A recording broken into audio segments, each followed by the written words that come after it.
जय हिंद दोस्तों, मैं हूं Pankaj Singh. Clear prelims and mains channel पर आपका स्वागत है। और इस वीडियो को लाइक करें, चैनल को सब्सक्राइब करें और बेल आइकन को बिल्कुल दबाना ना भूलें। और अभी हम इम्पॉर्टेंट टॉपिक लेने जा रहे हैं इन्वायरमेंट बेस्ड, और ये जो है बात कर रहा है 2023 driest for the global rivers in 33 years. तो ये देखा गया कि पिछले 33 सालों में 2023 का जो साल था, द ईयर था, it is an driest for the global rivers. सारे ग्लोबल लेवल पे जो रिवर्स में पानी कम था, and it has been revealed by WMO's report. और ये किसने रिपोर्ट दिया? वर्ल्ड मेट्रोलॉजिकल ऑर्गेनाइजेशन ने। और हम लोग इससे रिलेटेड एक माइंड मैप देख लेते हैं। ये जो ग्लोबल क्लाइमेट चेंज इम्पैक्ट की बात की जा रही है इसमें, कि जो लास्ट 33 इयर्स में रिवर्स में पानी कम हुआ है, तो एक प्रकार से ग्लोबल क्लाइमेट चेंज का इम्पैक्ट है। और इसके रिसेंट फाइंडिंग्स हैं।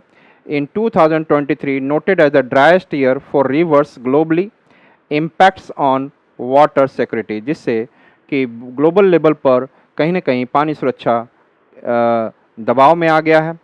और इससे रिलेटेड अर्जेंट नीड्स क्या हैं? Enhance data sharing, global corporation for water resources. और इसमें ये करना है कि बढ़ चढ़कर डाटा को शेयर करें जो पानी से रिलेटेड है, ग्लोबल कॉपरेशन करें फॉर वाटर रिसोर्सेज। जो भी वाटर रिसोर्स है, चाहे वो लेक्स हो या रिवर्स हो या ग्लेशियर हो या पॉन्ड्स हो, जो भी है, अंडरग्राउंड वाटर हो, इन सब रिसोर्सेज का एक दूसरे से डाटा शेयर करें, जिससे फ्यूचर में एक अच्छा पॉलिसीज़ बनाकर इससे फाइट किया जा सके। ग्लोबल क्लाइमेट चेंज का लेकर जो ड्राई रीजन आ रहा है, तो उससे लोगों का लॉस ना हो। Why it is in the news, ये न्यूज़ में क्यों था? The world meteorological organisation released its October 24 report, 2024 में अपना रिपोर्ट रिलीज करता है, and highlighting that 2023 mark the driest year for global rivers in the past 30 years. और ये मार्क करके बताता है कि पिछले 33 सालों में जो 2023 था, 2023 is the driest year, which has heightened stress on water supplies world wide, जिससे कि वर्ल्ड में जहाँ जहाँ से वाटर सप्लाई हो रहा है, उसमें कहीं ना कहीं ये एक प्रकार से क्या है, एक प्रेशर है लोगों पर। Factors contributing to 2023 being the driest year for global rivers. तो क्या फैक्टर्स थे जिसके वजह से 2023 ड्राइएस्ट ईयर कहा गया? Record high temperatures. The year 2023 was noted as the hottest on record. 2023 को hottest year माना गया, and leading to prolonged drought conditions that resulted in diminished river flow across the various region around the globe. The globe पर विश्व पे जहाँ जहाँ पे reverse हैं, जो ड्रॉट के वजह से, मतलब कम वर्षा की वजह से रिवर में वाटर की भी स्कार्सिटी हुई। Climate change impact. Rising temperatures have caused erratic hydrological cycles, resulting in both extreme droughts and flooding. तो यहाँ पर हाइड्रोलॉजिकल साइकिल की बात की जाए, तो जैसे मैंने कहा, इफ़ आई से कि हाइड्रोलॉजिकल साइकिल क्या है, यदि मान लो कि मैंने ये एक समुद्र बनाया, this is the water body ocean, और ये लैंड पार्ट है। अब हाइड्रोलॉजिकल साइकिल ये कहता है कि दैट यहाँ से water will evaporate above, water vapour from the ocean surface above, and it will convert into cloud. और ये क्लाउड विंड के साथ, चाहे साउथ वेस्ट मानसून हो, जिसके साथ ये कहीं भी वर्ल्ड में विंड के साथ ये लैंड की ओर आता है, this cloud, and this cloud causes rainfall. और उससे क्या होगा? रिवर्स में पानी आएगा, और ये रिवर्स ग्लेशियर में पानी होगा, फिर वो from the rivers this water again coming back to what? Ocean. तो this is known as a hydrological cycle. और इस हाइड्रोलॉजिकल साइकिल में कभी ये जो रेन क्लाउड है ये कम गया तो कम रेनफॉल होगा, और if it is less rainfall than it will cause, I said that, drought condition. उसके वजह से कैसा कंडीशन आ जाएगा? ड्रॉट कंडीशन, सूखा आ जाएगा यदि क्लाउड कम गया, हाइड्रोलॉजिकल साइकिल डिस्टर्ब हुआ। और यदि cloud is more and more heavy rainfall then it will cause flooding. तो एक प्रकार से कहा जाए तो इसकी वजह से जो हाइड्रोलॉजिकल साइकिल जो है एराटिक बिहेवियर कर रहा है, कभी ज़्यादा रेनफॉल और कभी drought condition. This unpredictability has intensified water shortage in numerous areas। और इस अनप्रेडिक्टेबिलिटी की वजह से, जिसको प्रेडिक्ट नहीं किया जा सके, इसके वजह से बहुत सारे एरिया में वाटर का शॉर्टेज हो गया। Transition from La Nina to El Nino, this is El Nino, NINO। Transition from La Nina to El Nino. La Nina से क्या होता है, इंडिया में अच्छा रेनफॉल होता है, गुड रेनफॉल होता है, मोर देन नॉर्मल रेनफॉल होता है। एल नीनो से क्या होता है, इंडिया में लेस रेनफॉल होता है। अदरवाइज ये क्लाइमेट का लगभग आपको सपोज करें कि 2 आवर्स की क्लास में या 3 आवर्स की क्लास में समझाया जा सकता है। इसके लिए क्लाइमेट की पूरी अंडरस्टैंडिंग होगी तब एल नीनो और ला नीना। ला नीना से आप याद रख सकते हैं, La Nina, la la la rainfall. El Nino no no rainfall से ऐसे याद करेंगे, लेस रेनफॉल होगा। और जब ला नीना से एल नीनो की ओर जाता है तो उसके बीच के पीरियड को ट्रांजिशन पीरियड की बात कर रहा है। Transition from La Nina to El Nino, यहाँ पे देखेंगे the climatic shift occurring in the mid 2023 से ये क्लाइमेटिक शिफ्ट होने लगा, La Nina to El Nino. Significantly altered weather pattern, और इसके वजह से थोड़ा सा वेदर पैटर्न बदल गया, and leading to widespread dry conditions in many regions while simultaneously causing floods in others। तो ये ध्यान में रखें, यदि किसी कंट्री में ला नीना और El Nino generally Indian monsoon से लेकर ज़्यादा पढ़ा जाता है, और ये पैसिफिक ओशियन में भी इसकी स्टडी की जाती है और इंडियन ओशियन में। लेकिन इसका इम्पैक्ट, यदि कहीं पे फ्लड आ रहा है तो कहीं पे ड्रॉट आएगा, तो कहीं पे ड्रॉट हुआ तो कहीं पे फ्लड। ये पूरे वर्ल्ड में ये कहीं ना कहीं ये पूरा एक वाटर सर्कुलेशन कहा जाता है, वाटर बॉडी का हाइड्रोलॉजिकल साइकिल एक प्रकार का होता है।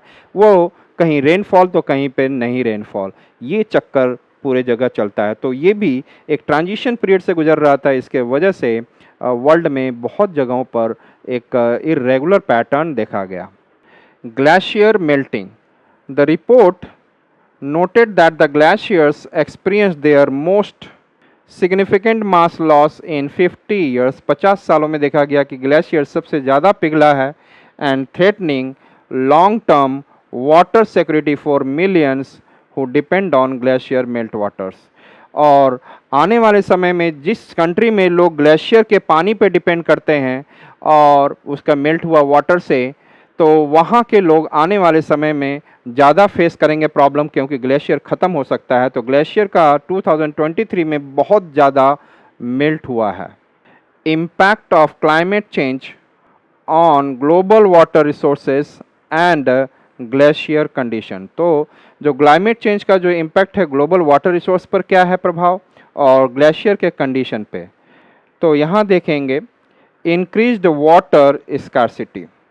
तो ग्लोबल वाटर रिसोर्स में देखा जाए कि the report indicated that approximately 3.6 billion people currently lack reliable access to water for at least 1 month each year। ये रिपोर्ट बताता है कि वो यहाँ पे 3.6 बिलियन का मतलब है कि you can say that 3600 million, या तो better to say 360 crore people of the world, 3600 million या 360 crore people of the world at least कम से कम 1 महीने का पानी ही केवल एक्सेस कर पाते हैं। करेंटली लैक रिलायबल एक्सेस, मतलब to water for at least 1 month. तो ये सिचुएशन है that 3.6 billion people currently lack, उनमें कमी है reliable access to the water for at least 1 month, 1 महीने का भी कम से कम उनको दिक्कत हो रही है। एंड आप सोच सकते हो कि दिस नंबर इज़ कितना हैवोक क्रिएट करने वाला है। This number is projected to exceed 5 billion by 2050 due to worsening water scarcity. और ये कहा जा रहा है रिपोर्ट में कि आने वाले समय में लगभग 5 बिलियन लोगों तक, 500 करोड़ लोग तक या 5 अरब लोग तक 2050 तक वाटर स्कार्सिटी हो जाएगी। Glacier dependency, many regions rely on glacier meltwater for their river system। तो वर्ल्ड में कई ऐसे रिवर्स हैं जो कि ग्लेशियर के मेल्ट होने से उसमें पानी आता है। जैसे गंगा रिवर में देखा जाए तो मानसून से भी वाटर आता है एंड ग्लेशियर के मेल्ट होने से भी। तो हिमालयन रिवर्स जितने भी हैं ग्लेशियर से भी है, मानसून से भी है, लेकिन साउथ के इंडिया पेनिनसुलर रिवर भारत में जो है वो केवल रेनफॉल बेस्ड रिवर्स हैं। तो साउथ में तो रेनफॉल से कोई दिक्कत नहीं आएगी, लेकिन जहाँ पे ग्लेशियर बेस्ड है वर्ल्ड में जहाँ जहाँ, वहाँ पर प्रॉब्लम आएगा। तो रीजन्स जहाँ पे many reasons rely on glacier melt water for their river system, अपने नदियों में मेल्ट वाटर ग्लेशियर से ही केवल आता है। As glaciers continue to diminish, future water availability is jeopardized, especially in areas such as Europe and north America. तो north America जो Canada USA के जहाँ ज़्यादातर पानी जो ग्लेशियर से आ रहा है वो रीजन तो बहुत ही ज़्यादा प्रॉब्लम में आ जाएगा। तो इसका मतलब है कि ये जो नॉर्थ अमेरिका है, यूरोप, जहाँ पे ग्लेशियर बेस्ड वाटर हैं, ये ऐसे सिचुएशन में आ जाएंगे जहाँ पे उनको बहुत बड़ा लॉस और हार्म होगा। जियोपार्डाइज मतलब ये सिचुएशन, ग्लेशियर मेल्ट उनको ऐसे सिचुएशन में डाल दे रहा है। जियोपार्डाइज का मतलब ऐसे सिचुएशन में डालना जहाँ लॉस और हार्म हो जा रहा है। अब देखते हैं erratic water supply. Erratic water supply में the accelerated hydrological cycle leads to unpredictable rainfall patterns resulting in both droughts and floods that disrupts agriculture and industrial water supply। यदि कहा जाए ये हाइड्रोलॉजिकल साइकिल जो है काफ़ी ज़्यादा एक्सेलरेट हो जाता है कभी, और कभी कम हो जाता है। तो कम होगा तो कम रेनफॉल होगा तो ड्रॉट हो जाएगा, और कभी ज़्यादा तो ज़्यादा हो जाएगा। तो कम से भी एग्रीकल्चर का लॉस हो जाएगा, यस, एंड ज़्यादा बाढ़ आ जाएगा, फ्लड, उससे भी एग्रीकल्चर का लॉस होगा। And the same time industry को जितना पानी चाहिए कम हो गया, if the rainfall is less drought, तो इंडस्ट्री नीड्स वाटर, तो इंडस्ट्री भी लॉस में चला जाएगा। और ये ज़्यादा पानी हो गया तो इंडस्ट्री हर जगह फ्लड तो इंडस्ट्रियल वर्किंग नहीं हो पाएगा। तो ये जो इराटिक वाटर सप्लाई है, it is affecting water, agriculture and industry. implication for global water access and management। So global water access जो है वर्ल्ड में, उसके क्या क्या प्रभाव होंगे, उसके मैनेजमेंट का क्या क्या होगा, implication for global water access and management पर क्या प्रभाव पड़ेगा। So increase demand versus supply shortage. यदि देखा जाए तो डिमांड ज़्यादा होगा, लोगों का पॉपुलेशन बढ़ रहा है, और सप्लाई क्या रहेगा, पानी का कम रहेगा। With the growing population and rising With growing population and rising demand for water resources, current trends indicate a critical imbalance between supply and demand। मतलब जो डिमांड पॉपुलेशन बढ़ते जा रहा है उसके वजह से डिमांड बढ़ता जाएगा and supply keep on decreasing, तो ये एक वर्सन सिचुएशन क्रिएट कर देगा and leading to heightened competition for available water resources. और हर कंट्री, हर लोगों के बीच में एक कंपटीशन स्टार्ट हो जाएगा जो भी वाटर रिसोर्स अवेलेबल है। हो सकता है कि many rivers which is originating from Himalayas it coming to, I said that India, फिर उसमें से it is going to China जो तिब्बत से गुजर रहा है, and it is coming to Pakistan, Bangladesh. तो ये सारे 5 कंट्री कहीं ना कहीं दे वहाँ पे वाटर रिसोर्स हो जाएगा, तो they will come in to fight and it could lead to the world war. Need for improved monitoring, the World Meteorological Organization emphasized the necessity for enhanced data collection and sharing regarding water resources।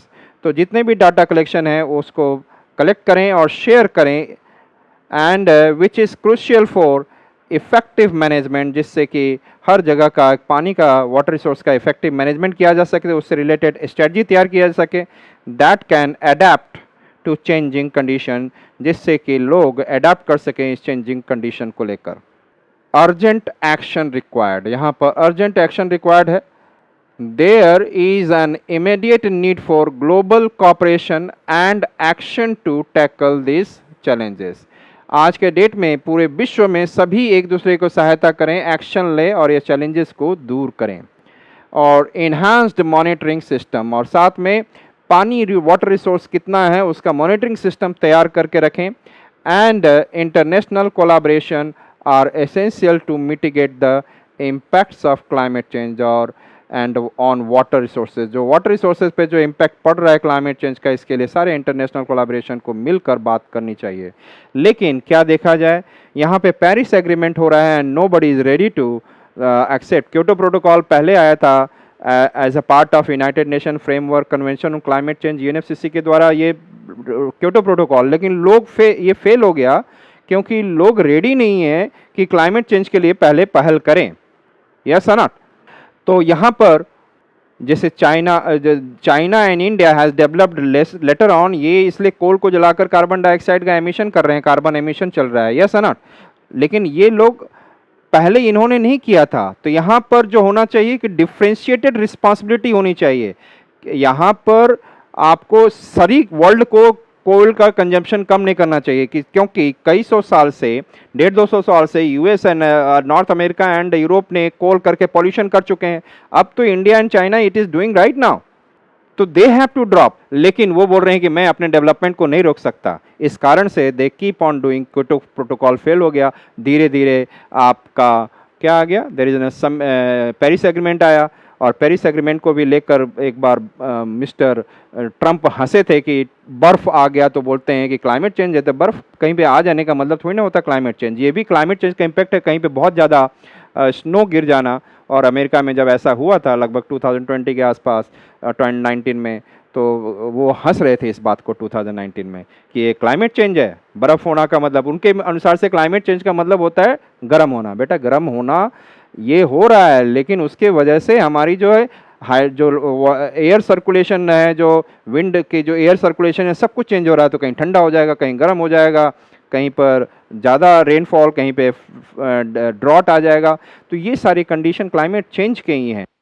So way forward for this if will see, तो way forward में क्या है, strengthen water resource management and adaptation strategy. तो strengthen करना है कि जितने भी वाटर रिसोर्स जहाँ जहाँ पे वर्ल्ड में है उसका मैनेजमेंट किया जाए, और उससे रिलेटेड जितना जगह यदि जैसा भी पानी अवेलेबल हो उसके अनुसार से एडेप्टेशन स्ट्रेटजी क्या लेना चाहिए। यदि कम पानी है तो कम पानी के अनुसार से कौन सा एग्रीकल्चर करें, और कम ज़्यादा पानी है तो उसके अनुसार से पानी का मैक्सिमम यूटिलाइजेशन कैसे रोक कर उसको फ्यूचर के लिए रिजर्व किया जाए। तो ये सारी चीज़ें करनी है। तो government should implement integrated water resource management. तो जितने भी वर्ल्ड के कंट्रीज़ हैं उनके जो गवर्नमेंट्स हैं उनके यहाँ अपने यहाँ water resource related integrated water resource management है उसको इम्प्लीमेंट करें। So integrated water resource management से प्लान होगा, plans to be effectively address both water scarcity and flooding risk. मतलब जैसा भी फ्लडिंग वाली रिस्क है तो उस समय वाटर रिसोर्स को कैसे मैनेज करना है, और यदि वाटर स्कैरसिटी हो जाए, रेनफॉल कम हो जाए, at that time water resource को मैनेज करना है। ये दोनों ही ध्यान देना है, कम बाएँ और ज़्यादा में। एंड साथ में it enhance the global cooperation and data driven decision making. So जितने भी वर्ल्ड के सारे कंट्रीज़ हैं एक दूसरे को कॉपरेट करें, इससे रिलेटेड वाटर रिसोर्स से रिलेटेड कैसे मैनेज करना है, and as well as data driven decision making. जितना भी डाटा से संबंधित जो है वो सभी लोग बताएंगे तो उसके अनुसार से डिसीजन लिया जाएगा कहाँ पे वाटर रिसोर्स कितना है, तो डाटा उसका मिल जाएगा तो उससे रिलेटेड डिसीजन लिया जाएगा। तो countries must prioritise data sharing, improve monitoring of water resources. उससे क्या हो जाएगा, डाटा शेयर करेंगे तो उससे मॉनिटरिंग उसका अच्छा हो जाएगा, and foster cross border collaboration. और इससे एक दूसरे से जो बॉर्डरिंग कंट्रीज़ होंगे एक दूसरे से कोलाब्रेट करेंगे, फॉस्टर बढ़ेगा to manage share water system effectively, जिससे एक दूसरे से लोग अच्छे से पानी का शेयर करें वाटर सिस्टम को लेकर।